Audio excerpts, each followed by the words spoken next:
This podcast is brought to you by Mapper Forward's new Patreon community, the Global Coffee Think Tank. Check the show notes or head to patreon.com/Mapper Forward to find out how you can become a member today. Welcome back to the Daily Coffee Pro by Mapper Forward, friends. I'm Lee Safar, and today I am joined for our 4th episode with the fabulous Jibbi Little. Hi, Jibbi. Hi. Today we're going to talk about the darker side of entrepreneurship and releasing an innovative product. When you're the first person to market with something, that leaves you open to I said, the darker side of business where people start copying what you're doing and they start taking your work and your IP for themselves. And that absolutely happened to you and continues to happen to you, doesn't it? Yes, correct. So tell us a little bit about how you've experienced that.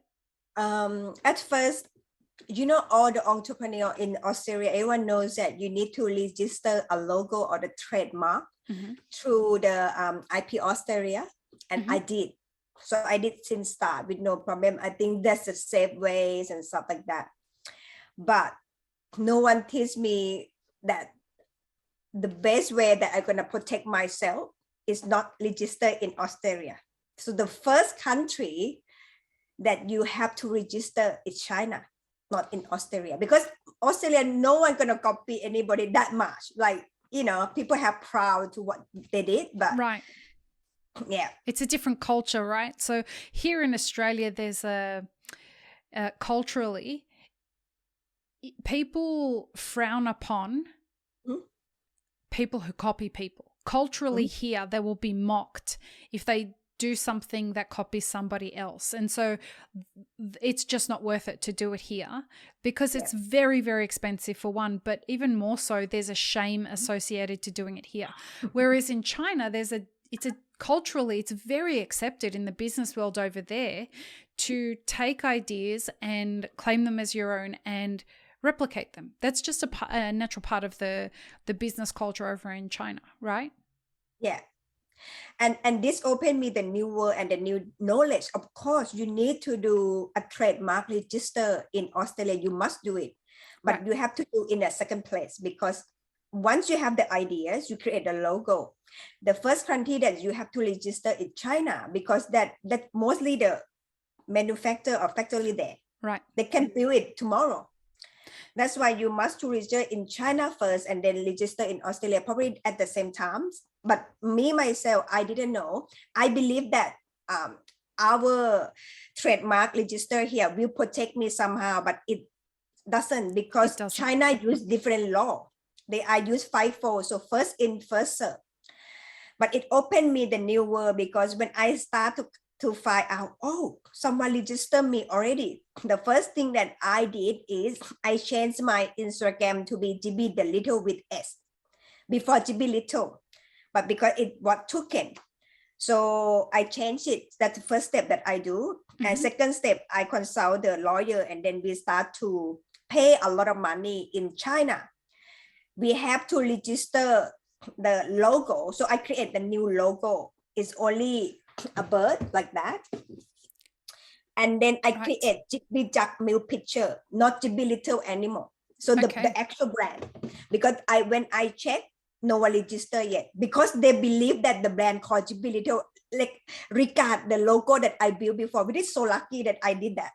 Right. So you started off as Jibbi Little. Yes.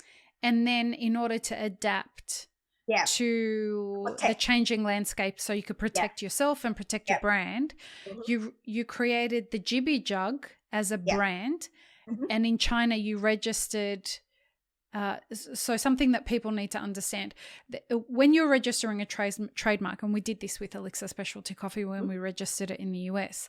So it's one thing to register the name as a trademark. That's just one side of things. The other side of things is to register the mark. So when you're registering the mark, that means you're registering the image that is your logo.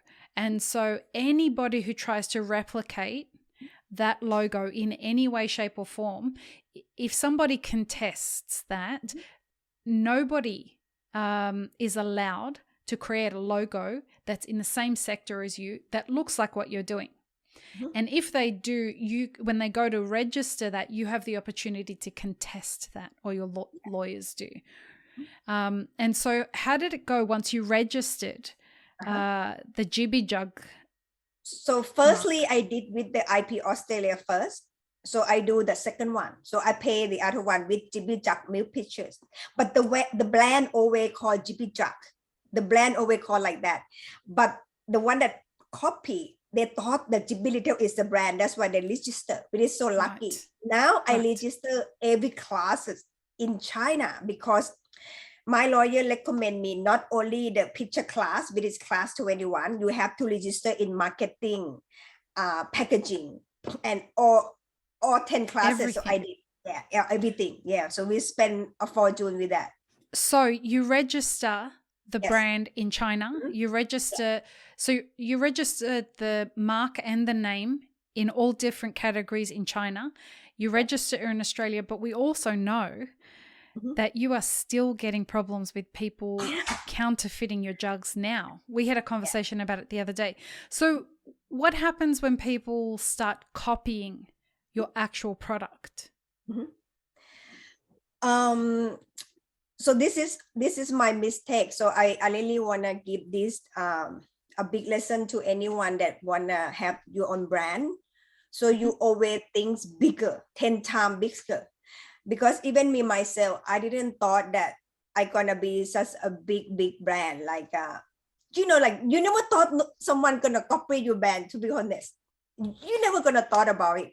But it actually is come. And then now when someone copy, the problem in China is they use 5-4. They register the birth before me. That's why they can copy by law. But we did register in the other class, the class that we have problem. So now it's still in the process. We're going to take another 6 months. But I believe that I will receive it because I send all the evidence. Because when it comes to the, when you against this case, they ask you approve. So I have approved from the, start the development, drawing where JIBBIJUGS meaning and stuff like that. But this is a lot of proof that I believe my lawyer can take it back. But anyway, in another class, we have it all. But Australia, UK, Japan, Korea, Italy, every country we have it from the IP Australia. You can link to the WIPO, which is a worldwide. Right. That they will follow the IP Australia. They are the same law and regulation. Only China don't follow. That's all. That's why you need to. Yeah. And how did you, like, how soon was it after you started development that you noticed something different was happening and coming out of China? 2018 already gone. Wow. Yes. And it was already being copied. Yes. And it's surprisingly because I try to track who copy me. And then the guy that copy me is not only copy me, they copy, it's too many brands like Puma and stuff like that. I tell you, too many entrepreneurs here that didn't know already been taken. Wow. So in the next episode, we're going to talk about the consequences to your business and to the customer when a customer buys a counterfeit product, because it doesn't just hurt Jibbi Little when somebody buys a counterfeit or a fake jug. It really hurts them as well as the customer. So we're going to talk more about that in the next episode. Is that cool? Yeah, that's cool. Great. Thanks for listening, everybody. We will see you in the next episode. Peace, love, and peanut butter. Have an amazing rest of your day. Thanks, friends. If you enjoyed this video, here's what you should check out next. Consider supporting Map It Forward on Patreon and be sure to subscribe and hit the notification bell before you leave.